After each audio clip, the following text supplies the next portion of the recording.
underground river na tinatago ng mga kakahuyan, extreme adventure sa loob ng isang mahabang kuweba, mga pampublikong beach at ilog sa dulo ng Luzon. Sa video na to ay ipapakita ko ang ganda na itinatago ng Cagayan Valley, pati na ang mga lugar na dapat isama mo sa checklist mo kung bibisita ka man dito.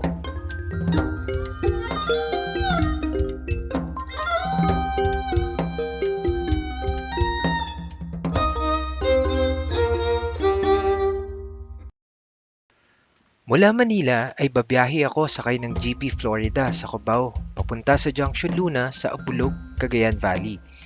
604 kilometers sakay ng sleepers bus. 1,700 naman ang pamasahe dito. 1,500 naman kapag sa regular na bus. Dito na ako sa Cubao. So ang oras natin 5:53. Ang destination ko ay sa Junction Luna sa Abulog sa may Cagayan Valley. Almost nasa dulong part na siya ng Luzon. 13 hours na bus travel. Tapos yung nag-book ko na ticket, ang alis namin ay 7:15.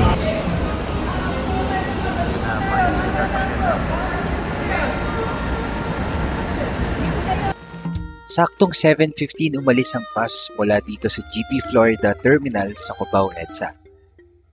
Unang beses ko sasakay ng sleepers bus. Akala ko nung una hindi ito komportable.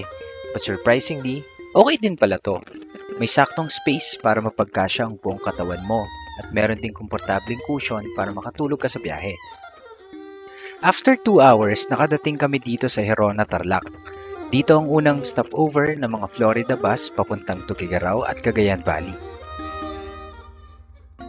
Tapos after 6 hours na biyahe naman mula Tarlac, ay nag-stop over din ang bus namin dito na sa Lawag City.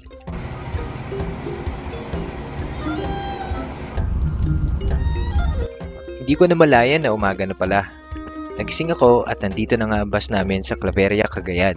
Mga 3 oras mula yan sa Lawag City. Madami na rin palang mga nagbababa ang mga pasahero dito.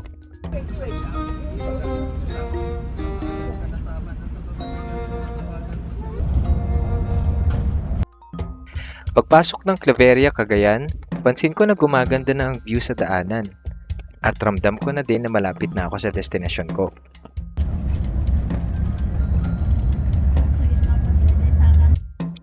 Noong una medyo kinakabahan pa ako sa trip na to kasi alam ko na may mga matatarik na bangin ang dadaanan sa bandang Ilocos Norte. Pero magaling naman ang mga driver ng bus ng GV Florida. Saktong bilis lang at kabisado naman din nila ang mga daanan. Halos nakatulog nga lang din ako sa buong biyahe. Sumatotal ay saktong 12 hours ang binyahe ko mula Cubao, EDSA hanggang dito sa dulong destinasyon sa Cagayan Valley, ang bayan ng Abulog. Kung napansin nyo kanina, ay puro palayan ang dinaanan natin pagpasok ng Cagayan Valley. Kilala kasi ang lugar na ito bilang pangalawa sa pangunahing nagpo-produce ng bigas sa bansa.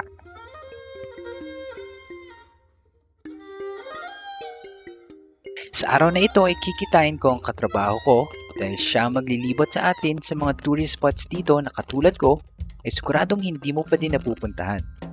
Gamit ang motor ay una naming pupuntahan ang Lusok River na inihahalin tulad nila sa underground river ng Palawan.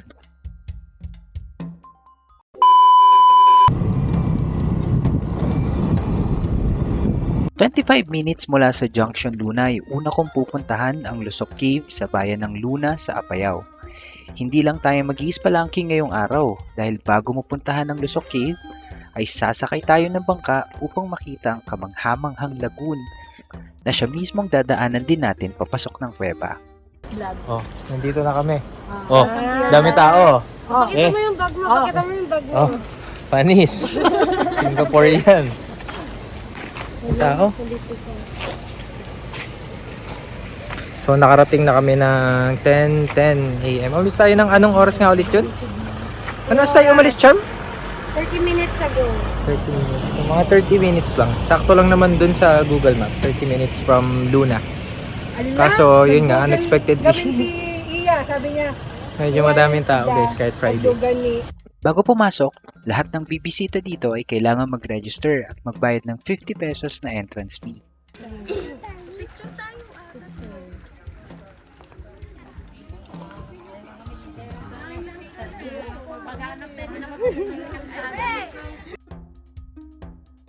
Bukas ang Lusok Cave sa mga turista araw-araw mula alas 8 hanggang alas 4 ng hapon. Madami na ding inaalok na travel and tours dito kung saan makikita nyo ang mga pinagmamalaking tourist spots hindi lang ng Cagayan Valley kundi pati ng mga katabing bayan nito.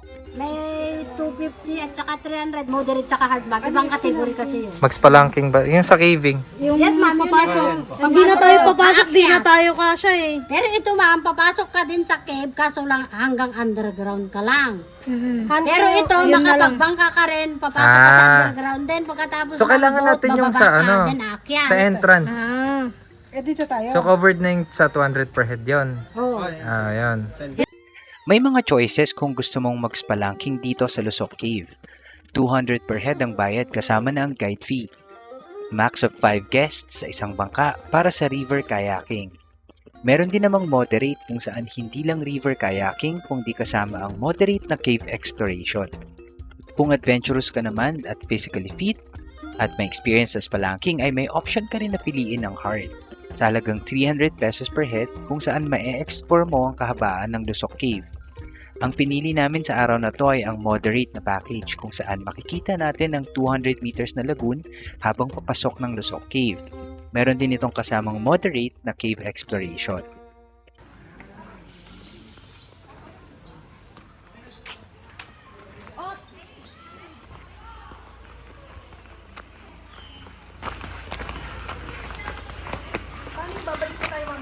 So ayun, kaka-register lang natin.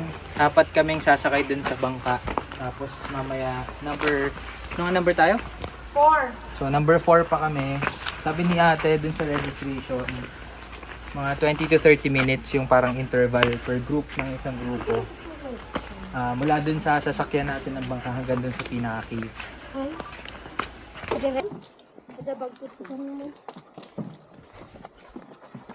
Ay, sa isang upuan pa tayo, sir. Opo.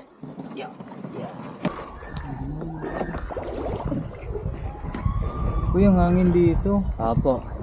Pag ganito na talaga, sir, talagang mahangin na po siya. Mas okay na kasi yung klima na malamig, ma'am, at saka tubig na malamig kasi yung relasyon po na malamig, ma'am. Oo, tama.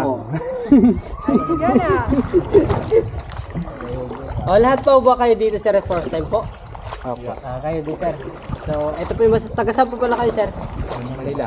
Manila. Ikaw, sir? Manila. Manila din. So, ito na lang din po yung masasabi po namin sa inyo po, ma'am, sir. Welcome na welcome po pala kayo dito sa LA po. Doon Napayaw. Opo. At saka ano din po pala, sir, kung first time nyo na pupunta dito sa loob ng cave, don't worry, hindi lang naman kayo yung first time, sir, kundi lahat po tayo ay first time po. Opo. First time mo rin, kuya? Opo, ma'am. Ay, sir, first time po pala na magkakasama sa pagpasok sa loob ng cave ngayong araw na ito po, ma'am, sir. Opo. Sinayos pala kayo batiin po ng good afternoon po, ma'am, sir, ha. Bali ako pala si Edmar po. Just call me Manong Tour Guide na lang po. At saka hindi lang naman ako yung maging tour guide nyo mamaya, kundi ako po yung maging photographer nyo. At saka isa pong magiging liwanag sa dilim ngayong araw na ito po, ma'am, sir. Kasi nasa akin po yung ilaw. Depende na lang po kung mayroon po kayong ilaw. Ayan. So, kayong dalawang grupo po, moderate po yung napili nyo. Okay. Ginusto natin to, panindigan natin. Opo.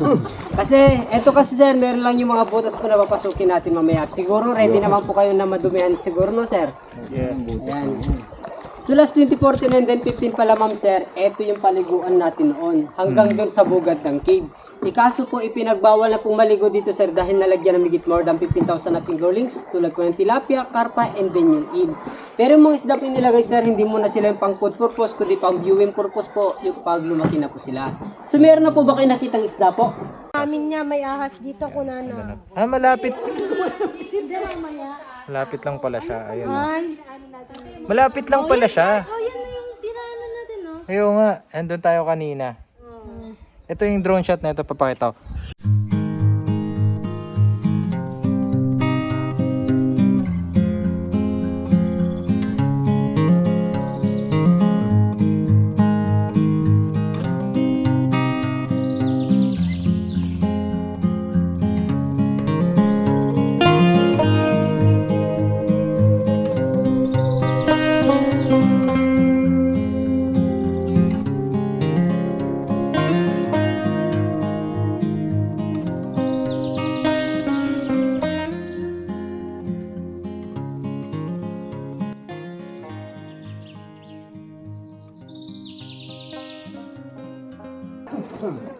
At saka ito yung second na malalim, sir.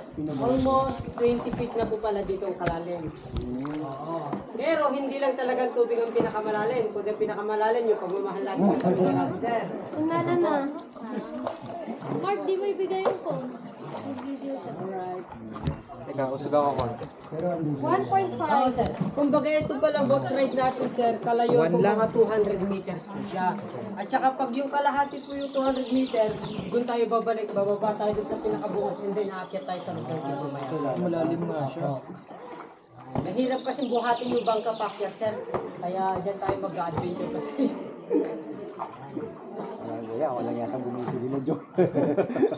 At saka dito rin sir mamaya po kailangan natin ng imagination, pero okay lang po mag-imagination. Basta wag lang natin sobrahan baki-baki patutunguhan po mga sir. At saka pagpasensya natin po kung madami ng patak dito. Sa bagay, 3 klase lang naman yung pinapatak dito ma'am sir. May mainit, malamig at saka kulay yellow lang naman. Pag kulay yellow po, tayo na po yun. Share your blessing. Tsaka di kasi tayo nakapaglagay ng bulkasil. Mahal kasi ng bulkasil po. Kaya madami pong napatak ngayon. Gram, sir. Dahil sa ano, sir? Focus muna tayo mamaya po dito sa bandang right, sir ha. Ito pag bawa na po ng mga dito. Ay, talaga friend mo. Opo. Ayan yung mga stalactites natin. Opo. Diyan ba sa kabilang bangir may sweet couple ba tayo dyan, sir? Walay. Dito po, sa isang boat. Couple to. Itong... Sa bagay mas okay na po na dito kayo magkalay po, wag lang sa bahay po, ma'am. Opo. Okay, so kailangan po pala natin ng imagination. And then focus muna tayo dito sa bandang right, ha. Ang ibig sabihin ng lusok sa Ilocano ay butas. Tinawag itong Lusok Cave dahil sa isang malaking butas sa dulo ng kuwebang ito. Kung iisipin nyo, ay isang malaking butas din ang dinaanan natin papasok naman dito sa kuwebang to. Kaya po may tendency din po na magsarikig natin dito hanggang di na po makakadaan ng bangka po rin sa banda po. Umaabot nyo man yung 100 years o 50 years, balik po kayo dito. Malay nyo kahintay po, natatalong daw yung nani ng palaka natin. So ito po yung mother of God. Buti na lang po yung mga bebe, inilagay sa taas para lang din po hindi makain. Ito naman po sila, patong-patong po. At hindi lang sa Bagyo, may broccoli at cauliflower. Pati rin po pala dito, by one take one rock formation, ito po silang dalawa. Alright, sa baba naman po ito, one ay octopus lang naman po, na parang isang mata. Represent naman po nasa taas niya. Kung natin mapasin pala dito sa hindi lang sa ibang lugar ay madaming kabayo. Inilang kayo sa bungad, kabayo nakabaliktad. Pagkatapos libutin ng underground cave river ay sinimulan na din namin ang pag-explore pa sa mas malalim pang parte ng kuwebang ito gamit naman ang aming mga paa. Yan yung dadaanan.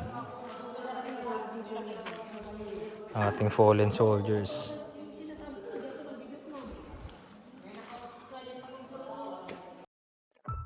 Sa una ay mukhang madali lang ang activity na ito. Pero kailangan pala ay kahit papano ay physically fit ka, wala kang claustrophobia, at handa ka sa makikipot na dadaanan sa pinakaloob ng kuwebang ito palapas sa kabilang dulo. May mga maliliit na butas kasi na kailangan suotin, pero huwag kang mag-alala dahil nandiyan naman si Kuyang Guide para ituro sa mga guest kung paano ang tamang diskarte para makalampas sa mga makikitid na daan. Po. Yan po akit lang muna ako.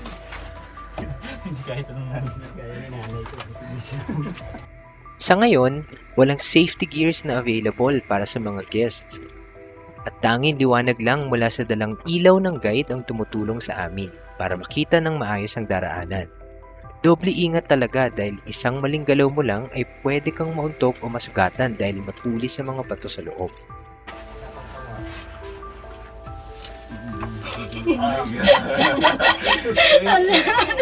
Sige, Ire.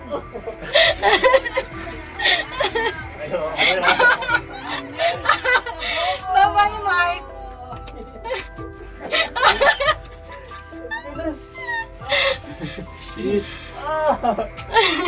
Pinanganak mo, sir. Tugkos. Alam ko ito yun. Oh my God. Ito Sige. Is pa dito, 3. It's a hole. Yung ulo mo dito. May mga parte din na kinakailangang gamitan ng buong lakas ng iyong hita, braso at buong katawan para buhatin ang sarili mo at makalampas sa mga maliliit na butas.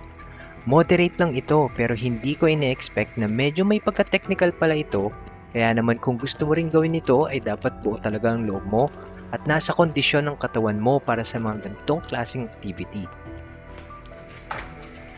Sa mga gusto mag-spelunking. Medium, huwag nyo na subukan. Moderate. Tapos lang, madulas.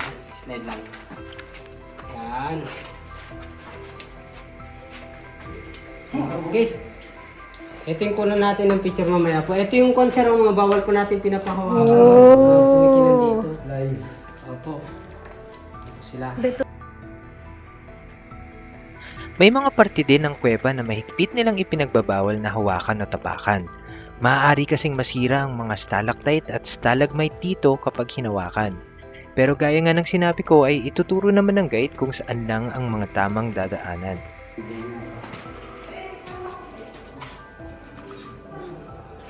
Okay, ito na yung last.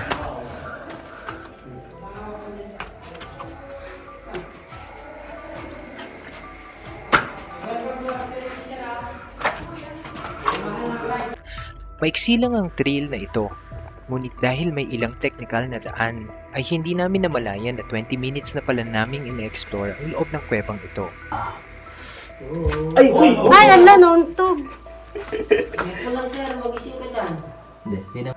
May mga parte din kasing madulas na bato at maputik ang kailangang apakan na nakakapagpabagal lalo sa aming paglusad.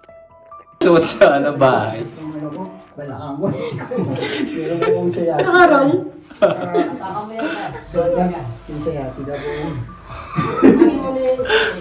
Oh my God.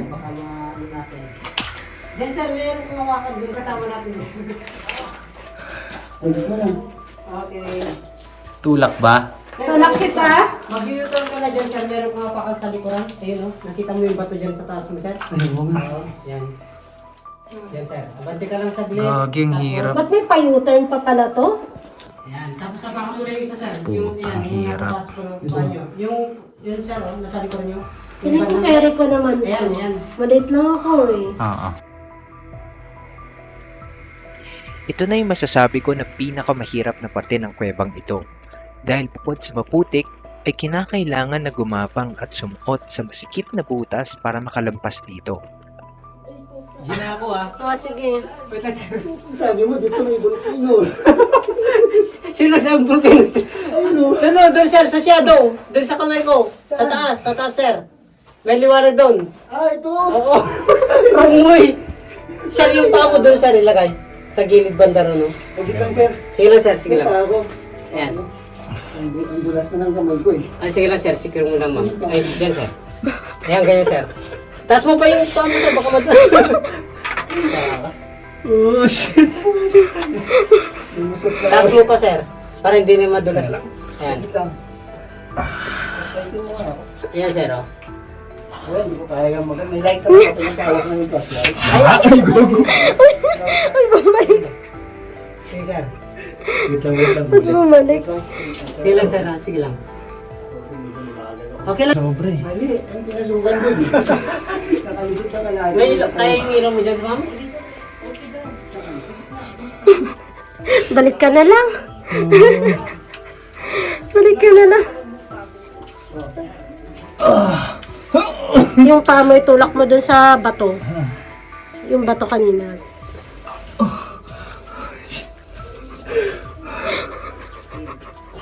Ganyan sir. Tapos itong paa mo yung medyo itaas mo lang. Ito na sa sir.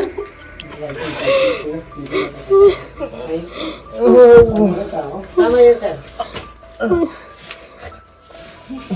Medyo yung ano mo to sir. Kasi itaas mo. Ano mo na?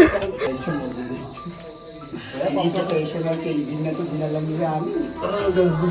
Hindi dyan. Sa kabila sir. Dito? Oo. Sa nila mo sir. Tapos i-ano yung kato. Yan mo yung paa mo sir. Tulad yung ginawa ni ma'am. Ganyan. Taas mo lang mo sir. Aray, gagi. Tagayita ako. Ay, sir, may baba mo sir. Hindi. Sige sir, pwede na po tayong mag-exit. Saan exit? Be, patingin ako ng tsura. Diyan sa maliwanag, secure nyo lang po yung pagkapat. Hindi tayo, umiisip ko. Dito? O sir, yung banda pa.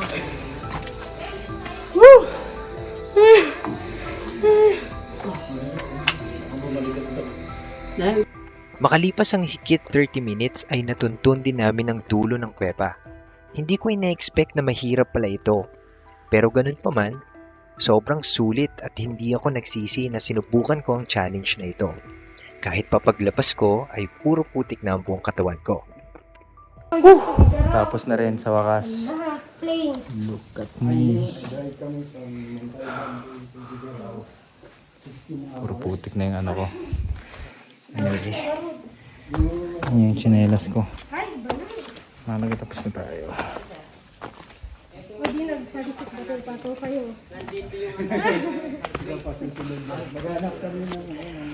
Ano yung hard way sa ilalim? Dito po siya sir, pero sinasabi ko po sa ilalim po yun, eh dito pa yung hard way. Pero doon din yung start ko. Pero hindi sa mga putik na. Pagkatapos ng cave exploration ay kinakailangan naman mag-trek pababa. Mga 10 minuto din ang kailangang lakadin hanggang maabot mo ang ilog. Alam mo, spelunking lang. Hiking pa pala pagkatapos. So, ito yung dapat yung i-expect kapag in-avail nyo yung moderate na spelunking dito sa Lusok River. Yan pa pala sa mga interested din na mag-caving dito. So, yung tinry namin yung moderate na spelunking. So, paglabas nyo dun sa bungangan ng cave, kailangan nyo pa rin mag-hiking papunta dito sa dun sa pinaka-starting point natin.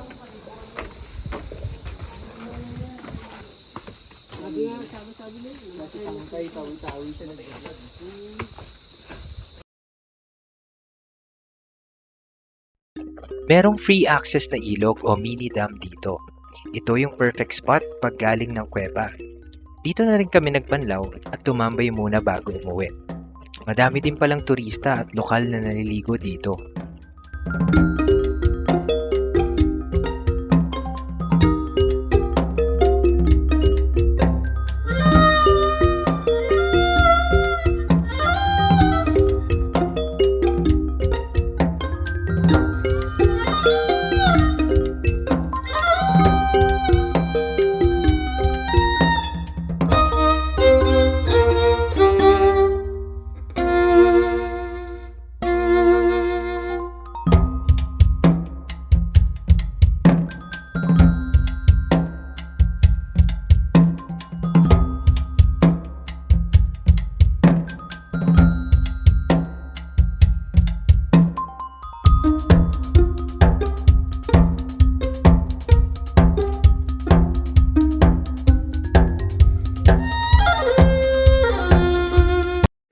Sa susunod ay may pupuntahan kaming isang sikat na lake sa Santa Marcela, Apayao.